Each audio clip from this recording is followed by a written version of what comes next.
Hello guys, hello Snailor back again with another video, and today I'm finally gonna show you guys how you can actually stop lagging in Fortnite Mobile. There are so many tips and tricks that you can go into, but today I actually want to make a as honest guide as possible, where I will show you the most impactful tips and steps that you should follow to stop lagging in Fortnite Mobile. I've seen many settings videos and stuff going around, but in my opinion, a lot of them don't really work and could just go down to placebo. Either way, I don't want to waste you guys' time, so let's actually go into the first tip of this video. Now, this may be a very boring tip, but that is to actually have a good device to play on. Now, I think this is quite obvious for you people, so I don't really want to waste you guys' time on this, but of course we have the iPad M4 is a really good device. The Red Magic Nova tablet, I believe it's called, is on a budget, and I heard really good things about that one as well. But because this tip is so expensive, you know, to buy a new iPad costs a lot of money, we're actually just gonna go ahead to the next tip of the video. Now for the second tip, and also the second most impactful and important tip, is to just use a cooler. You probably heard it before, but I truly want to explain why it's so important to use one. So thermal throttling is the phenomenon when your device gets heated up, and after your device gets heated up, it can't actually use as much processing power as before, and that's when you start to see your frames drop by a lot, and in my experience it can even be as much as up to 20 to 30%.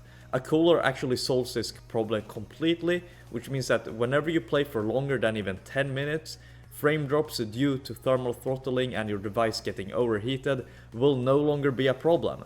Now, I have tried a lot of coolers during my days. I've tried these swamp coolers, I have tried the laptop coolers, which I know are very popular, but in my opinion they don't actually work nearly as good compared to the ones that you just attach to the backside. And the reason being is that these coolers are actually designed to being super effective to dissipate heat right from the source of the device, which is where the processor is located. And this is pretty much a refrigerator type of technology, so if you buy one you'll realize that yeah, they can get very cold here on the backside. Now the coolers that I use, I actually have one phone cooler when I play on my phone sometimes, and then also my tablet cooler. So these ones are both from UltraCooler.store, and I would say that after testing a lot of coolers, these ones are the best. They are silent, they are super effective and easy to use. So now if you want to get yourself any of these coolers, I will leave a link down in the description to UltraCooler.store. And yeah, all I can say is that these ones work so well and will definitely enhance your gaming experience. Now for the next tip, this is actually also a accessory tip, and that is to use a Ethernet cable plugged into your device. So this will probably just right away decrease your ping by 10. I know that this tip also is not free, but by using a cooler and an Ethernet cable, these two accessories will enhance your gaming experience to a whole new level. I would say that it's the equivalent of actually upgrading your device like 2 generations up, so it really has such a big impact, but for a lot cheaper price. However, I do understand that most of you guys probably want some tips that you can just use now for free to tweak your settings. So that is what we're going to go into right now. But the reasons why I put having a good device, having a good cooler, and using an Ethernet cable as the top 3 is because they actually are the top 3, even though they unfortunately cost money. For this next tip, we have found ourselves in creative once again, and this tip is actually from Mr. Golden Boy, so huge shout out to him. But basically this is about your HUD, and more specifically when you for example switch between the different modes here. And as you can see, if you for example check the combat mode and then we go to edit mode, you can see that there is quite a big difference in the buttons appearing and reappearing. And basically the more buttons that appear and reappear when you go between the modes, the more you will actually lag in game. So basically what I did was that I actually made a cleaner version of the same HUD. So I just made a copy of it. So what I basically did was that I just cleaned my HUD from as many unnecessary buttons as possible. But also what I did was that I tried to sync some buttons between combat, building and editing. So for example my crouch button, before it was actually only in my combat and building mode, but what I did was that I put it in the edit mode as well, and therefore the button won't appear and reappear, it will just stay where it is, no matter which game mode I'm in. And as you may also see, I also used the borderless setting, I don't really know if that makes any difference, but either way, it makes my HUD look a lot cleaner. Yeah, as you can see when I go into the edit mode, you can see that there aren't actually many buttons appearing and reappearing. But either way, I wanted to test and see if this actually was a legitimate method or if it only was placebo. Now, basically what I did was that I just resetted my game and went right into creative afterwards, first using my old HUD and then using my new HUD. And after that, I just spammed my edit button on a wall for about 1 minute. But you can see when using my old HUD, you can see that the FPS actually went down as far as 70 to 80 on the lowest frames. But while using my new HUD, you can see that the FPS actually stayed between 90 and 100 as lowest. So that's actually a huge difference. So this means that this tip is definitely approved.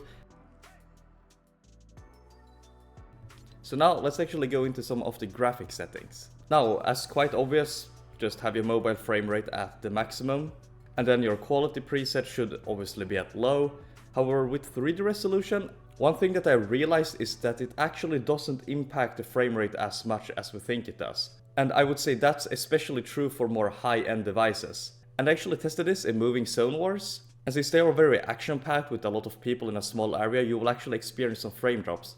However, I tried this on my iPad Pro M4, and what I realized is that when there were only 8 people in the Moving Zone Wars and I tried a 50% 3D res and then I tried a 100% 3D res, there actually wasn't any differences in the average FPS. However, when I then tried with 11 people in a zone war and I tried both the 50% and 100% 3D resolution again, you could see that 50% 3D resolution actually had about 10 more average FPS per second. Now I have to just keep in mind that I use a cooler with the iPad Pro M4, so for example if you use a lower end device I could definitely recommend you to not play on the highest 3D resolution. However, I think the better device you have, it actually doesn't impact the frames as much as you think, so whenever I see people playing at like 50% 3D resolution and there aren't any stacked endgames, I would actually say that maybe that's unnecessary. Like especially if you play on a higher end device, playing on around 75% 3D resolution, will both have the benefits of you being able to see your opponents as well as maintaining very stable frames. So what I want to do now is actually to go through some of the normal settings on your iOS device. However, I have to say that these probably have the least impact of them all. I've seen videos of people tweaking like 20 of these settings, but in my opinion, I don't really see any difference. So I'm just gonna go through a few that I actually thought was pretty cool.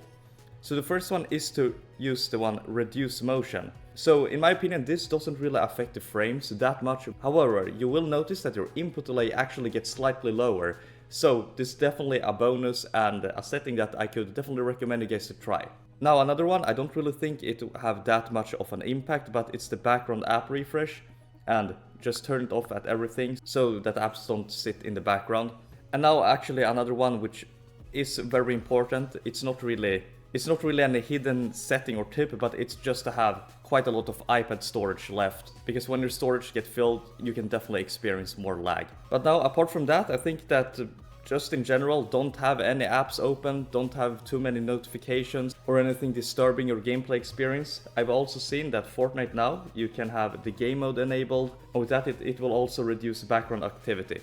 Now, in my opinion, I've tried to tweak a lot of settings, but since I don't really see a big difference, I will actually just leave a link down in the description of a YouTuber named Wayox when he goes through them all. So if you want to tweak some of the more settings, maybe squeeze out a few percent more FPS, make sure to check that out. But for me, playing on the iPad Pro M4, in my opinion, the juice ain't worth the squeeze.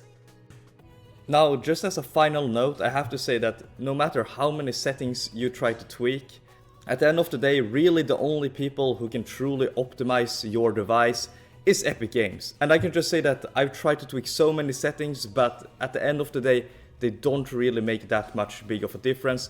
Epic Games can just come with an update and ruin your frames, and the next week they could make an update which makes your frames a lot better. So unfortunately what this means is that if your frames are quite bad now, all we can really do is wait and hope that Epic Games optimizes our devices. The tips that I have shown in this video is pretty much as you can do at the moment. Anyways, I hope you all enjoyed this video and that you learned something new.